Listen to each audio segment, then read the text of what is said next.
राणीपुर में जिसका मारीसर पारां राणीपुर थाणे ते गिरफ़्तार जिसका मारीसर तालके सूबेदारे जो नायब सदर हाकिम बेलार की गिरफ़्तारी ऐं संदसि मथां केस दाख़िल थियण ख़िलाफ़ हथनि में नारे वारा बैनर ऐं प्ले कार्ड खणी शाही बाज़ार खां प्रेस क्लब ताईं रैली कढी एहतिजाजी मुज़ाहिरो कयो वियो। रैली शहर के मुख़्तलिफ़ रस्तनि सराफा बाज़ार पब्लिक पार्क मोबाइल मार्केट खां थींदी प्रेस क्लब पहुती, जिते मुज़ाहिरे की अगवानी जिसका मारीसर ज़िले खैरपुर के नायब सदर डॉक्टर नज़ीर खोखर, जनरल सेक्रेटरी इम्तियाज़ माशी, खजानची साजिद मंगरियो, कदीर अहमद मीसम, सिंध नेशनल कांग्रेस जे अमीर नारेजो करे रहा हुआ।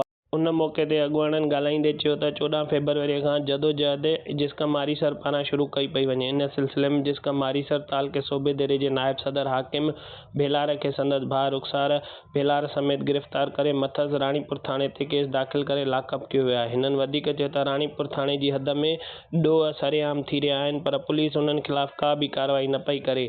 हिननि वधीक चयो त एसएचओ राणीपुर राति जो मेराण हाईवे ते गरी रिश्वत वठी गाॾियुनि खे छॾे पियो, जंहिं ख़िलाफ़ कार्रवाई करे जल्द केस ख़त्म कया वञनि। हाकिम बेलार खे भाउ समेत आज़ादु कयो वञे, न त 3 ॾींहंनि बाद राणीपुर थाणे जे मेन गेट आॾो एहतिजाजी मुज़ाहिरो करे धरणो हंयो वेंदो।